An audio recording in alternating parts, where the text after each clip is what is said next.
नमस्कार दोस्तों, मेरा नाम है मनीष और इस वीडियो में आपका स्वागत है।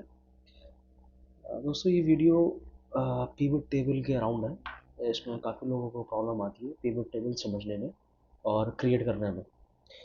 तो काफ़ी स्टूडेंट्स हैं, काफ़ी वर्किंग प्रोफेशनल्स हैं और ये इंटरव्यूज़ के लिए काफ़ी इंपॉर्टेंट इसमें से क्वेश्चंस बनते हैं। अगर आप किसी ऐसे रोल के लिए अप्लाई कर रहे हैं जहाँ पर आपको डेटा के साथ डेटा प्रिपरेशन करना हो या फिर डेटा रिपोर्ट्स बनानी हो या फिर आपको रिपोर्टिंग के लिए ये इस्तेमाल किया जाता है। तो पिवट टेबल हम क्यों यूज़ करते हैं, सबसे पहले ये समझने के लिए मैं बेसिक से आपको समझाने की कोशिश करूँगा। पिवट टेबल एक ऐसा कॉन्सेप्ट है एक्सेल में या फिर गूगल शीट में, जहाँ की हम अपने अकॉर्डिंग डेटा को हम जो है दिखा सकते हैं या फिर डिस्प्ले करा सकते हैं, ताकि जो हमारा एंड यूज़र है, वो मे बी एंड यूज़र हो सकता है, वो हमारे मैनेजर्स हो सकते हैं, वो टीचर्स हो सकते हैं, कोई भी जो एंड यूज़र है, हम उसको डेटा इजीली हम उसको सिखा सकते हैं, समझा सकते हैं। अगर आपके सामने काफ़ी सारे यहाँ पर जो अगर जो डेटा मेरे पास है, अगर उसमें आप देखेंगे, यहाँ पर हमारे पास order ID, date, region, sales person, product category, quantity, unit price, total sales.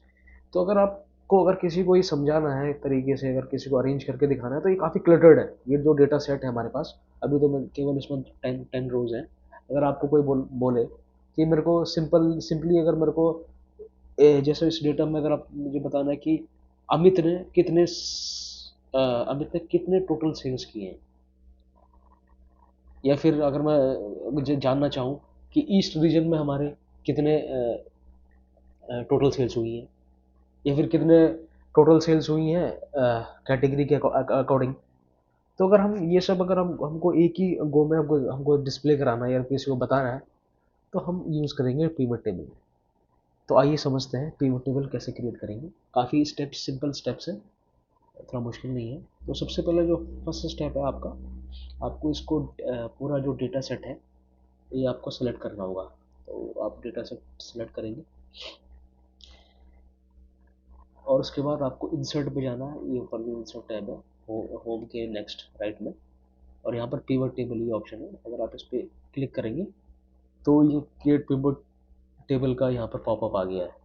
तो ये सबसे पहला ऑप्शन है सेलेक्ट टेबल और रेंज, क्योंकि यहाँ पर हमने जो है टेबल ऑलरेडी सेलेक्ट कर ली है, तो बाय डिफ़ॉल्ट इसने जो है यहाँ पे इसका रेंज बता दिया है।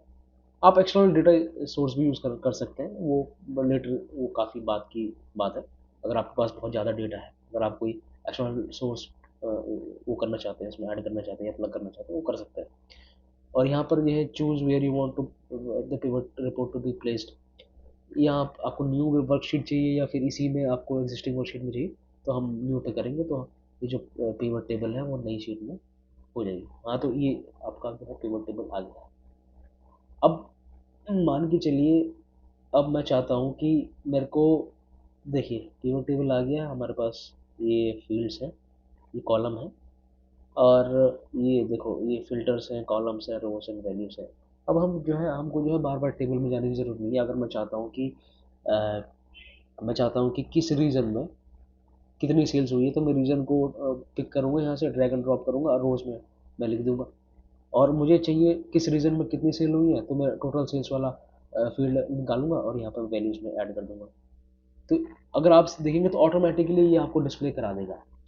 तो क्या करना है, आपको सिंपली फील्ड्स को ड्रैग एंड ड्रॉप करना बेस्ड ऑन दीज फिल्टर्स।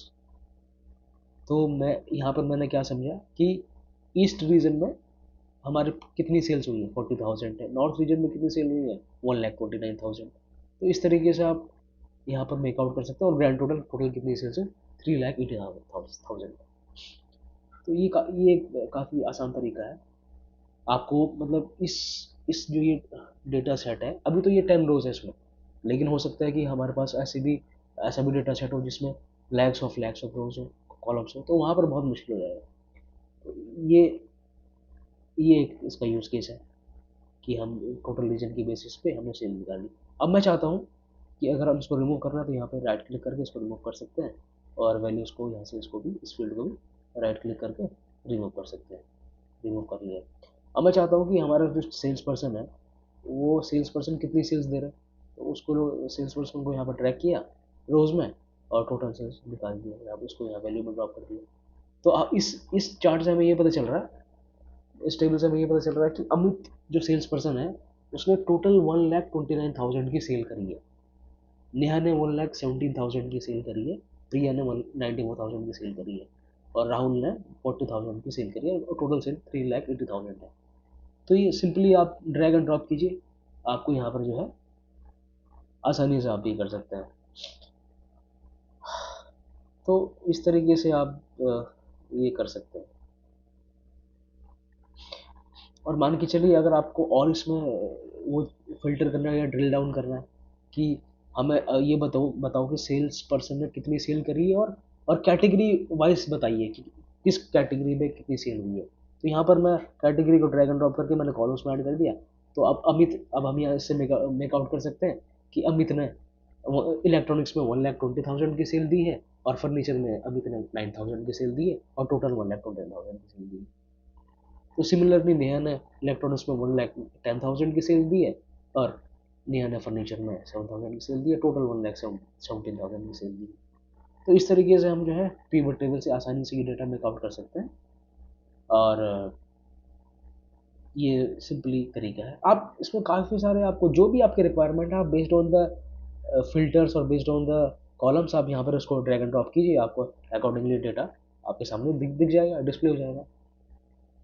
और अगर आप कुछ आप चाहते हैं कि मुझे जो है चार्ट की फॉर्म में भी दिखाना है, तो मैं यहाँ से सिंपली इस पर क्लिक करूँगा और इंसर्ट पे जाऊँगा, तो मेरे पास यहाँ पर पिवट चार्ट है, पिवट चार्ट में क्लिक करूँगा मैं, कॉलम चार्ट मैंने ओके कर दिया, ये जो है आपका चार्ट आ गया, कॉलम चार्ट। तो अब ये देखिए यहाँ पे आपको क्या पता लग रहा है, ये सेल्स पर्सन है। अब मैं अमित ने जो है, तो ये इधर इधर एक्स वाई एक्सिस पे टोटल सेल्स होगी, और यहाँ पर ये अमित है, मतलब ये सेल्स पर्सन है। तो हमें क्या पता चल रहा है कि अमित ने जो है इलेक्ट्रॉनिक्स पे 1,20,000 की सेल दी, और जो फर्नीचर में जो है ये भी है। अगर हम डायरेक्टली, अगर हम चाहते हैं कि मैं केवल सिर्फ एक सेल्स पर्सन का डेटा देखूँ, मैं अमित का डेटा देखना चाहता हूँ, तो मैं अमित को सिलेक्ट करूँगा, तो टोटली सिंपली मुझे यहाँ पे अमित का मिल जाएगा कि अमित ने फर्नीचर में इतनी सेल दी है, और इलेक्ट्रॉनिक्स में 1,20,000। तो इस तरीके से आप जो है पिवट चार्ट का इस्तेमाल भी कर सकते हैं। तो सिंपली यही था, काफ़ी बेसिक्स मैंने आपको समझाने की कोशिश करी कि पिवट चार्ट क्या होता है, पिवट टेबल क्या होता है, क्यों यूज़ कर सकते हैं।